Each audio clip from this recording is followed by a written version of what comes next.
Hello, hello, salut. I am the Rasta Witch.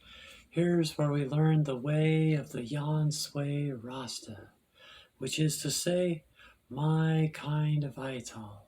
Please subscribe and begin your own kind of Yan Sui witchcraft. All roads lead to Rome. Home. Hello, how you doing today?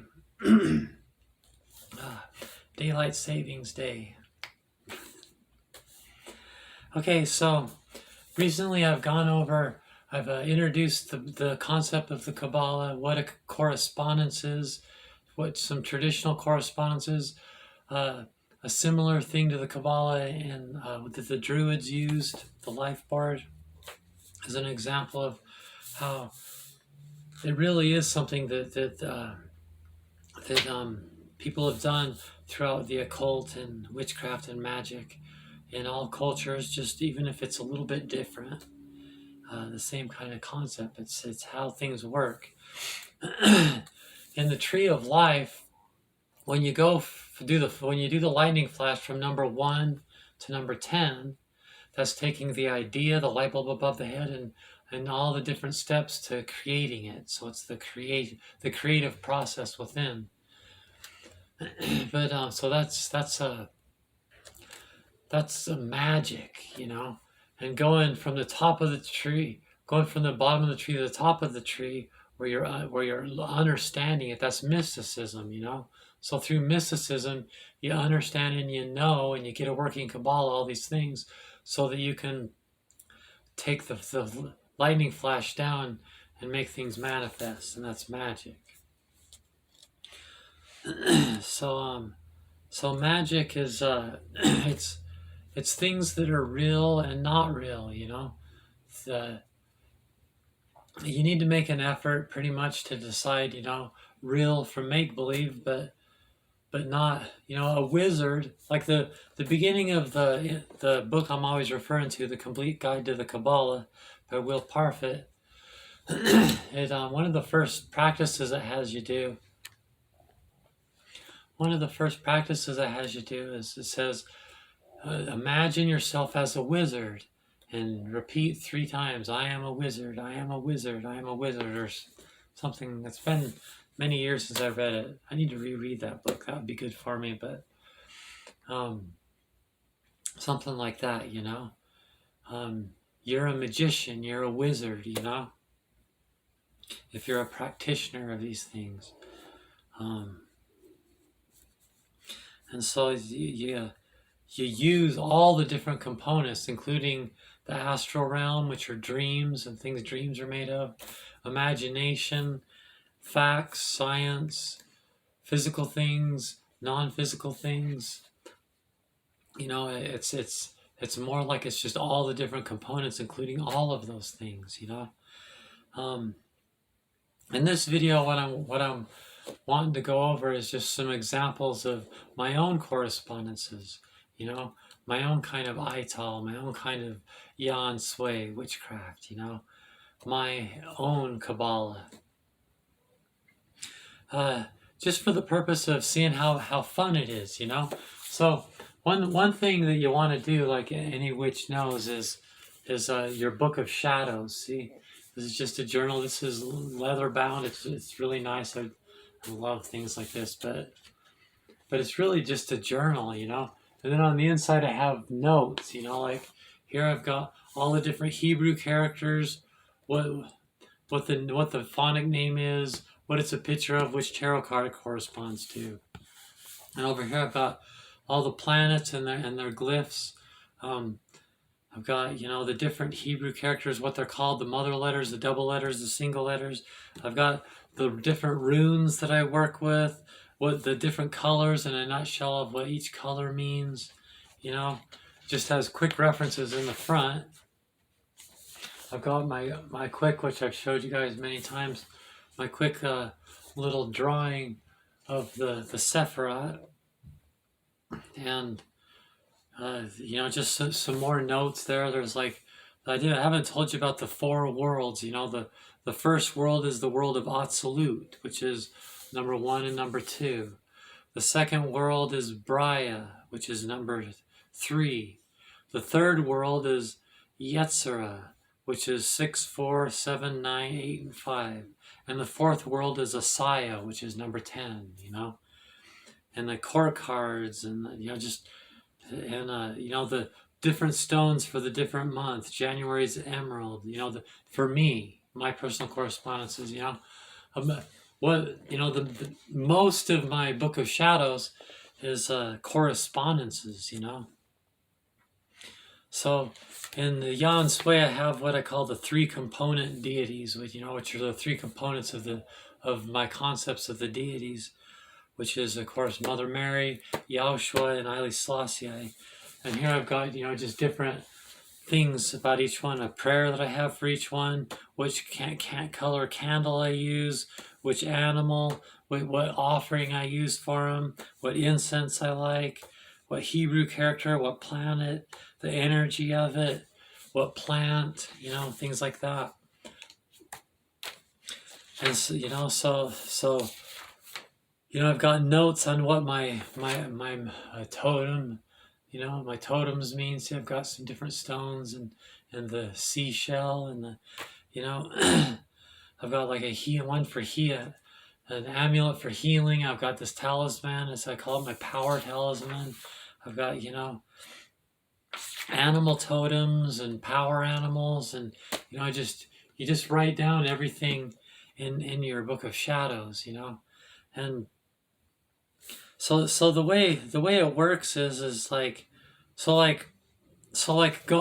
through the colors. So number one is Keter. Keter is the Hebrew word for number one, and the corresponding color is white. Number two, the corresponding Hebrew word is Kokma, and the color of that is gray. Number three is Bina, and the corresponding color, I don't know why I'm looking like I don't know these.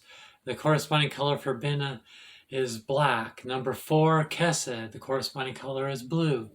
Number five, Jabura, the corresponding color is red. Number six, Tiferet, the corresponding color is yellow. Number seven, Netzach, the corresponding color is green. Number eight, Chad, the corresponding color is orange. Number nine, Yesod, the corresponding color is orange. And number 10, Malkut, and the corresponding color is blue, like the earth, because it's the earth. And there's a corresponding planet for it. But so like in practical terms, what a correspondence is like, let's say you have like a test coming up, right, for school, and you want to have some kind of spell or something along those lines for that, and so that's like an intellectual matter, isn't it? So remember, that's Chad. Thinking is number 8, Chad. So, and the corresponding color is orange. So like you might get an orange candle, you might, that might be enough. Just do an orange candle and then something else, and when I'm doing my playlist called My Craft, I'll go over, image magic and candle magic and knot magic and water magic and, I don't know, I can't think of any right now, different kinds of magics that you can use. But when you do these, that's what these correspondences are. That's why you write them down in your book, because you're like, you never know what you're going to do, Yeah, like maybe Jabura is strength, means strength in Hebrew. So maybe, you're doing it, and so you might use the color red, or the planet for it, Mars, or one of the other things, So though everything I've said so far isn't personal correspondences. That's just, that's the colors are the furthest ones out. You might change the colors, but the numbers and the Hebrew letters, you probably wouldn't change. I can't imagine why, though the Kabbalah is not something that's a strict rule so much, but if you mess around too much with it, you'll miss one of the things. You want to have all the different parts so that you can have a correspondence in a language for anything you might ever need to do. So So I want to go over some of my correspondences, also because it'll start to make sense, for things that I've already taught you, that I've already come up, this video, things might all start to, with Yan Sui and what is it and why do I believe these things and blah, blah. It might start all making sense right now. Number one, for Keter, the planet is Pluto. I use all traditional planets too. I don't change those around. I don't know why you would change that around. See the difference? Keter is Pluto. Kokma is Neptune. Binah is Saturn. Kesed is Jupiter. Jabura is Mars. Tifret's the Sun. Netzach's Venus. Chad is Mercury. Yesod is the Moon. Malku is Earth. And Dot, number 11, which is the shadow side of everything, is Uranus. But now we're finally getting out into more personal things. So these are the animals. I've gone over much and mentioned much that animals are my thing. That's what I love, are animals. I've always loved animals since I was a little kid. Nature and animals. That's the most consistent thing about me, probably. It's my love. That side of me hasn't changed since the day I was born. And so, like number one, the corresponding animal I have for number one is the squirrel. The traditional correspondence is the swan. The swan makes sense because it's a bird, and it catches the top of the tree, all the way to the top of the tree, across the abyss. And it's white. White is the color of Kesed. The swan does make a lot of sense. But I put the squirrel because the squirrel is, like if you look at my white robe diet and my information on being a white robe Yan Sui, the squirrel is just it's my animal to symbolize how to eat, and it's just I love the squirrel. To me, squirrels are that for me, so I've personalized it, see? Kokma, the corresponding, which is number two, the corresponding animal is the owl, which I use the traditional one for that. The owl. Kokma means wisdom, the owl. That makes a lot of sense, doesn't it? Number three, Binah, for me, is the bowhead well. The traditional one is just the well. It doesn't specify what kind of well. I use the bowhead well, and if you've listened to my music, one of my best songs is about the bowhead well. And you can, at the beginning of my playlist about my opinion and my story and my craft, there's the description box for the playlist itself has links towards one of my albums if you want to listen to my music. But the bowhead well, it's a concept I borrowed from the Inuit Indian, who the bowhead well is the creator that created things, and so that's actually where I borrowed that. Number four, Kesed, is the dolphin, which is the traditional one, but I love dolphins, It's perfect. I can't, there's just no reason to change it. Like, they nailed that one for me personally. Number five, Jabura, is the white horse. It's the horse, but it doesn't specify. The white horse, because, and I'll go into this a lot, Jabura, number five, is the point of severity. It's the middle number between 1 and 10. It's the masculine side of the upper polarity of the archetypes, not the polarity above the abyss, but the upper polarity below the abyss. And Jabura is the masculine side of that. The planet is Mars, the color's red, the white horse, and it's, for me, the wizard, I'll go into that more later, but it's because the conquering lion of Judah. If you watch it on my playlist about the Lion King, about Haile Selassie, I go over the opening of the seven seals. The opening of the first seal, when the Lion King opened the first seal, he was the rider of the white horse, and so that's what that's all about. The white horse, as in the white horse that that Selassie was on when he opened the first sill. Number 6, Tiferet, the sun, is, for me, it's the beaver and the deer. I borrowed this one from my book called The Medicine Wheel by Sun Baron Waboon about Native American astrology. In Native American astrology, in European astrology, I'm a Taurus Gemini cusp. I'm a cuspy, so that's why there's 2. But in Native American astrology, yeah, there's an animal totem instead. So the animal totem for Taurus is the beaver, and the animal totem for Gemini is the deer. So I'm a beaver and a deer because I'm on the cusp. So for that one, I have 2 animals. Tiferet is the self. It's the sun. It's the center of the tree of life. Okay, so the beaver and the deer, and that's where that comes from. It's not the traditional one. Number 7, Netzach, whose planet's Venus. I use the eagle, and more the golden eagle. Number 8, I can't remember if that's a traditional one. I'm not sure. Number 8, Chod, for me is the crow, and that one's a personal one. When I say the crow, because Chod, number 8, is intellectual, is thinking.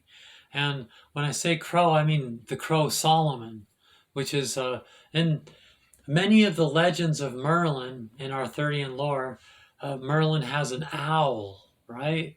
But the real historical Merlin, though it's hard to know because there's just so much myths and everything with that. And I have a documentary about that in my playlist on the craft about Merlin and how it changed and on blah blah blahs. But his crow is the name's, his bird it wasn't an owl, it was a crow named Solomon. And so that's the crow I mean, the crow Solomon. But it's also crows. I love crows. But it's the crow is a symbol of intellectual, which is very personal. Like nobody would say that, that's a unique thing for me. Number 9, Yesod, which is foundation. It's the astral realm, it's planet's moon. For me, that's the cougar. And that's because it's back to the totems. My moon is in Pisces, and the animal totem for Pisces is the cougar. And I'm really close to the cougar. As a Rasta, you're close to lions, but the lion of America is the mountain lion, the cougar, the puma.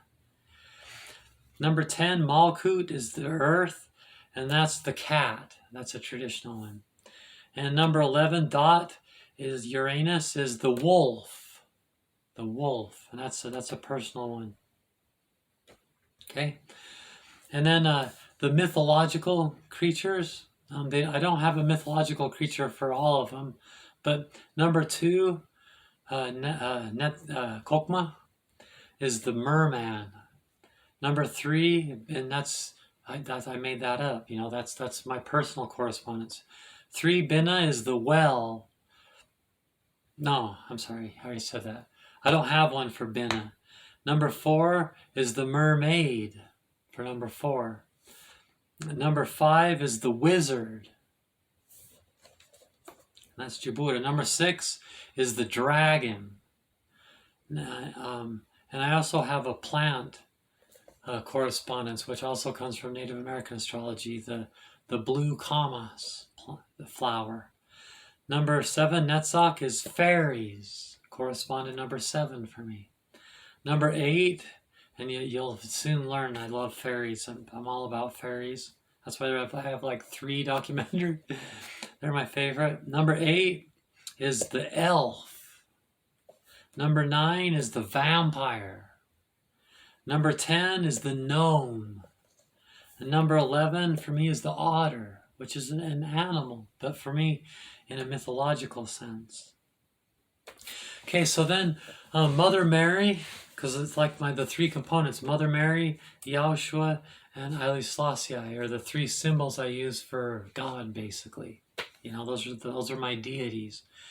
Not the Catholic or the Christian. I'm not a Christian, I'm a witch. Not the Catholic Mother Mary. My version of Mother Mary, it cherry picks a few things from Christianity, especially the art, But my version of Mother Mary is a much more witchy one. She's a witch. Mother Mary's planet is the moon. Mother Mary's tarot card is the high priestess. That's why in Christianity, the Mother Mary's often wearing sky blue. Sky blue is the color of the high priestess. And she's the high priestess card. She's Buddhism, meditating, transcending ego. It's the high priestess is the pathway that connects number 6 and 1. It's the most direct path across the abyss. And the plant is the rose, and there's a connection with Mother Mary and roses. I borrowed that from Christianity. The corresponding plant is the San Pedro cactus. The animal is the cougar, which again is my for the moon, and the Hebrew character for the high priestess is Gimel. And the Roman numeral is Roman numeral 2. Yahushua, Jesus in Hebrew, the Roman numeral is 5. And Yahushua's planets is Venus, because Yahushua's corresponding tarot card is the high priest. So Mother Mary's the high priestess. Yahushua is the high priest. The high priest is one of the pathways that crosses the abyss. Okay? And the corresponding plant are psychedelic shrooms, mushrooms. The animal is the ram, because Yahushua was born in Aries. And the corresponding Hebrew character is vow, which is a Nell, and the flower is the sunflower. Okay? And then the Haile Selassie, the corresponding tarot card is the Emperor card, the Roman numeral 5. So above the abyss, you have number 1, 2, and 3. The pathways that connect, the Magus connects number 1 and 2. The Empress connects number 2 and 3, and the Fool connects numbers 1 and 3. Okay, so the pathways, and then the Chariot, the Star, the High Priestess, the Lovers, and the High Priest are the ones that cross the abyss. You know, and so you'll notice that for Haile Selassie, the corresponding card is the Emperor. The Emperor pathway, which connects number 9 and number 7. So it's way down at the bottom. It's not above the abyss. But it's the Emperor for Haile Selassie. But it's Roman numeral 4. It's Roman numeral 4. Even though it's not above the abyss. Because Haile Selassie is the incarnation and the character of the kingship and the character of the emperor. The corresponding planet is Mars. The Emperor card, the lion is the animal. Sadi is the Hebrew character for the emperor. The snapdragon is the flower, and the plant is cannabis. So you can see, you know, those are the corresponding tarot cards. And there's an herb. These are just some examples I wanted to put out there, and so you can see that sometimes I use traditional, sometimes I've had very personal ones, and that's good. To use all traditional ones for everything, all textbook traditional ones, that's just a sign of someone that's not using very much passion, you know. So one more fun little thing, something I invented is I have a page of what I call my plugins. You might say they're correspondences. They're like more correspondences, but they're not correspondences because they're just fictional characters from stories that I really care about, that I kind of plug into my magic, you know. They're like, so I call them plugins, but they're not really correspondences. But each one does have a kind of a correspondence. For example, Star Wars. And I don't do every character in Star Wars, but in the Star Wars universe, for Jabura, which is number 5, remember it's the wizard, is not the mythological creature, is the Yoda. So right here I've got written up there, it says Jabura with an arrow pointing to the wizard, with an arrow pointing to Yoda. Yoda's the wizard, see? And then nothing else, so each one of these has a wizard of the story, and it says Jabura, wizard, then that person. But none of the other ones has anything that points to a tarot card or a pathway or anything. They just kind of stand alone. So in Star Wars, the wizard is Yoda, The character of you, the character of me as I watch it is Ray, and the Luke Skywalker is Bob Marley. Obi-Wan is the Prophet Gad, and Qui-Gon Jinn is Leonard Howell.